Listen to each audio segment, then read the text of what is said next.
3 wickets తీసి మ్యాచ్ను గెలిపించిన సిరాజ్. హాయ్ ఫ్రెండ్స్, ఈ మ్యాచ్లో ఏమైంది మీకు తెలుసా? టాస్ గెలిచిన సిఎస్కే బౌలింగ్ ఎంచుకుంది.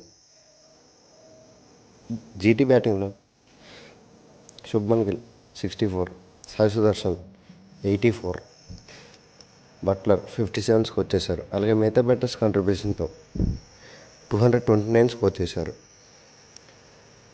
సిఎస్కే బౌలింగ్లో Anshul Kamboj 1 wicket, Mukesh Choudhary 1 wicket, Gurjapneet Singh 1 wicket తీశారు. సిఎస్కే బ్యాటింగ్లో Dube 47, Matthew Short 24, Kartik Sharma 19 score చేశారు. అలాగే మిగతా బ్యాటర్స్ కాంట్రిబ్యూషన్తో 140 స్కోర్ చేశారు. జీటీ బౌలింగ్లో Siraj 3 wickets, Rashid Khan 3 wickets, Kagiso Rabada 3 wickets తీశారు. ఫైనల్గా జీటీ 89 రన్స్ తేడాతో గెలిచింది. Player of the match Mohammed సిరాజ్కి ఇచ్చారు. ఈ వీడియో మీకు నచ్చినట్లయితే లైక్, షేర్, కామెంట్ చేయండి. అలాగే మా ఛానల్ని సబ్స్క్రైబ్ చేసుకోండి.